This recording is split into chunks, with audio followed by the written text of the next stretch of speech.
जाते हैं, क्योंकि पहले सोच रहे थे, मने मने सोच रहे थे कि अगर लड़ेगा मारेगा तो हम भी उसको मारेंगे। अपूर्ति कर रही हो अपना ऐसी थे, विद्वान भी थे और ये सब शस्त्र विद्या में निपुण थे, क्योंकि राजा के दरबार में रहते थे।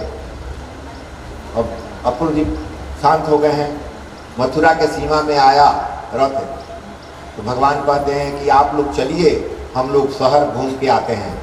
मथुरा आ गए हैं, अब ग्वाल बाल जीतते हैं सबको लेकर और सगरों घूमते हुए बाग बगीचा में खाते पीते हम तक घूमने। बीच में बहुत से लोग बैठते हैं, वो बैठ गया धोबी जो रामावतार में कहा था माता जी को ना, वो धोबी वो राजा जी का वो कपड़ा धोता था, वो कपड़ा ले जा रहा है राजमहल में राजा के लिए।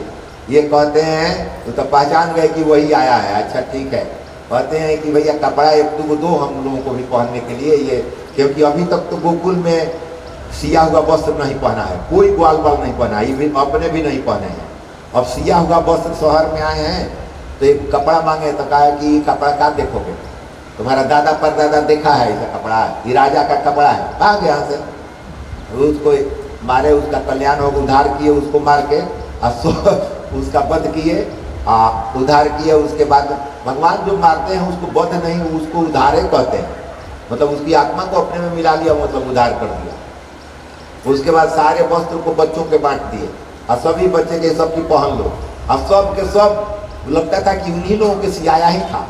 तो भगवान की माया थी, सब पहन के बनाए कि हम तो बड़ी अच्छे लग रहे हैं, राजा के लड़के जैसा लग रहे हैं एकदम, और सब कोई एकदम सेटिंग वस्त्र है, कैसा वो मशीन में बना होगा कि राजमहल का वस्त्र, सब बच्चे पहन के अपना झूम रहे हैं कि अरे।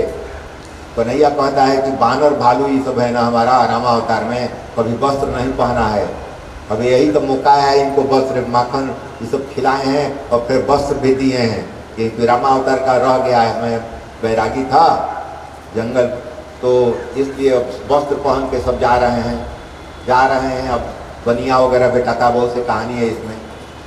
कोई तिलक करता है तो उसका भी उद्धार करते हैं, तो बहुत लोगों को उद्धार करते हुए पहुंचते हैं। तो कहा जाता है कि भैया वो ऐसी है जग हो रहा है, धनुष जग। तो पंडित जी लोग बताया था कि हे कंस, आपका शत्रु जो है तभी मारा जाएगा जब धनुष जग सफल होगा। एक जग करते हैं, वो जग अगर सफल हो जाएगा तो आपका जो शत्रु है वो मर जाएगा। तो वही धनुष जग रखे हैं, लेकिन 5 दिन के अंदर अगर धनुष जग सफल नहीं हुआ, खंडित हो गया, तो आप मरेंगे। तो बहुत पहाड़ा लगा दिया है धनुष के जग के चारों तरफ की, कोई उसमें प्रवेश करके उसको विध्वंस न करे। अब भगवान कहते हैं कि पता लगाते हैं कि धनुष जग कहाँ हो रहा है। अभी घूम ही रहे हैं मथुरा में, पता लगा कि वहाँ है जगशाला बना हुआ है, जाके दोनों भाई धनुष जग को भंग करते हैं। उसी दिन तक खेले था, जाके धनुष जग को भंग करते, अब पता चल गया कि अरे ये धनुष जग भंग किया वही है। अब कंस को भय होगा, भय से न उसको ब्रह्म का याद आता था, तू मार देगा हमको। अब उसके बाद बहुत से रात में रुके गए, सुबह में बुलाया गया तो वहाँ हाथी शराब पिलाया गया हाथी को ना, कि बीच रास्ते में इसको कुचल दे। अब हाथी को, दोनों भाई इतना आसान तो नहीं है ना, हाथी को शराब पिया के सामने आया तो उसका दांत लोग कबार लिया हाथी का। दोनों भाई एक को दांत पकड़ के न जाके हाथी को पटक के मार दिया, दांत लेकर गए राजा के पास। राजा के पास गए तो कहते हैं कि तुम लोग आ गए, तुम ही लोग हो? तो हाँ हम ही लोग हैं। तो राजा से भेंट करने के लिए कुछ उपहार दी जाती है। तो ये आपका एक गांव, आपके राज का एक पागल हाथी था, उसका मार कर लाए हैं दांत। और दांत डर गया कि हाथी पागल जो था उसको शराब पियाएगा तो उसको भी मार दिया, सब दांत का मार लिया।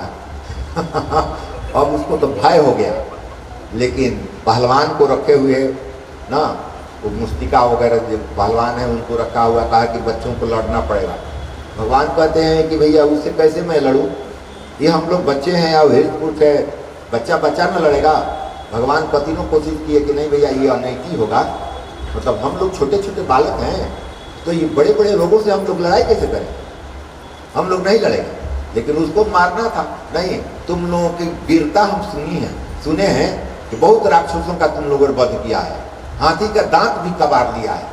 तुम सब साधारण नहीं है, तुम लोगों को राजा के सामने ये दिखाना पड़ेगा कि कितना मतलब डंका बज रहा है, डंका बज रहा है, डंका बज रहा है, मल्ल युद्ध चल रहा है। मल्ल युद्ध चढ़ गया, जब थोड़ा में तो 1-2 मिनट में बुझा गया कि सचमुच में ये साधारण नहीं है, ये सब भगवान ही है। अब सोच रहा है कि अगर भागते हैं तो कंस मार देगा, और भागते हैं तो कंस मार देगा, उससे बढ़िया कि भगवान के हाथ से मर के उधार ऊपर लें। और बरियारी वो सब भी कह रहा है कि भैया मर ही जाना ठीक हो। जान गया कि अब हमको, क्योंकि हाथ पकड़ने से बुझा गया, ब्रह्म का संबंध हो गया ना। हाथ पकड़ने का मतलब है ब्रह्म से संबंध हो गया, ब्रह्म से संबंध हो गया तो ज्ञान हो गया कि अरे ये तो ब्रह्म है, तो भाग कर क्या करेंगे, इसी के साथ मरना, हाथ से मरना उधार होगा हमारा। ये जानकर उन्होंने लड़ाई लड़ा और वो मारे गए हैं। हम मारे गए हैं, या आँख बन के ढोल झाल बजा रहा है सब वहाँ सैनिक, उनका जो ढोल ताशा वाला था, क्योंकि लड़ाई के मैदान में ढोल झाल बजता है ना। अब कंस बोला कि हमारा ही आदमी मर गया है, तो वो ये सब ढोल बजा रहा है, तो खिसिया रहा है कि अरे दोस्तों काहे को बजा रहे हो, तो अपना आदमी मर गया। तो कहता कि जा, ये अपना आदमी मर गया, मतलब वो मरता तब न बजाते।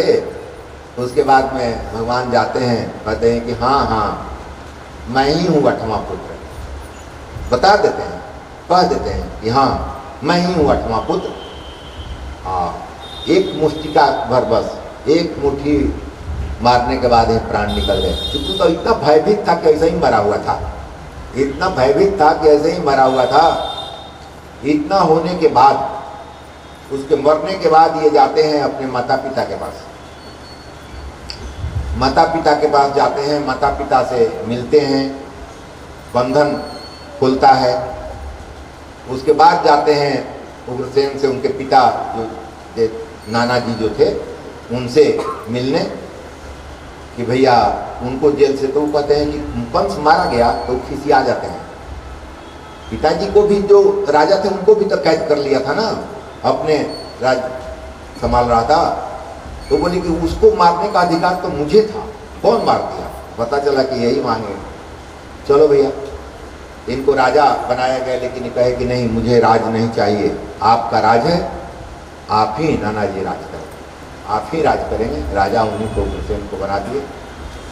अब उग्रसेन को बना दिए तो अब तो जरासंध का आक्रमण होगा, क्योंकि जरासंध का दामाद जो था, ये वंश जो था जरासंध जो ये राजगीर में इनका दामाद था, तो दामाद का वध हुआ है, तो उनकी लड़की जो थी वो तो चली गई जरासंध वहाँ यहाँ राजगीर में, अब वो आक्रमण कर रहा है।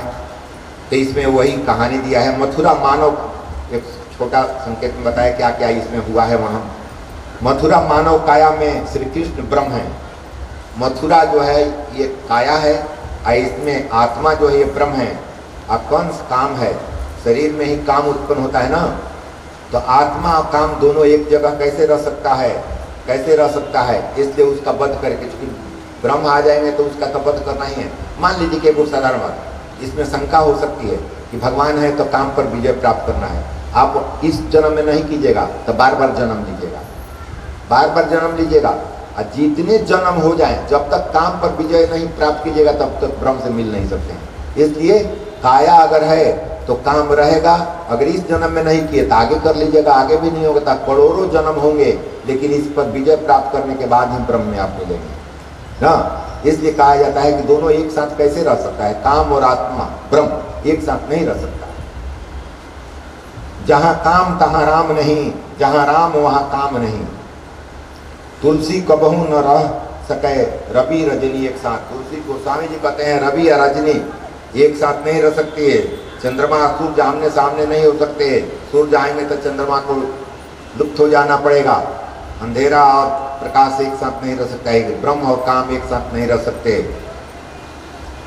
कहने का मतलब है सांकेतिक भाषा, कहा जा रहा है कि काम वासना पर विजय प्राप्त करोगे तभी ब्रह्म की अनुभूति होगी। ब्रह्म अंदर रहेंगे भी तो दिखाई नहीं देंगे, अनुभूति नहीं होगी।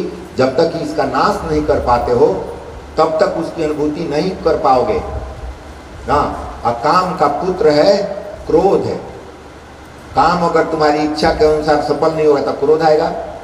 क्रोध तभी आ जाता है जब आपके अनुसार काम नहीं होता है, इसलिए काम से सटा हुआ क्रोध है। इसलिए काम पर विजय प्राप्त जैसे भी हो, एन केन प्रकरण कैसे पढ़ना है। काम का मतलब वासना नहीं।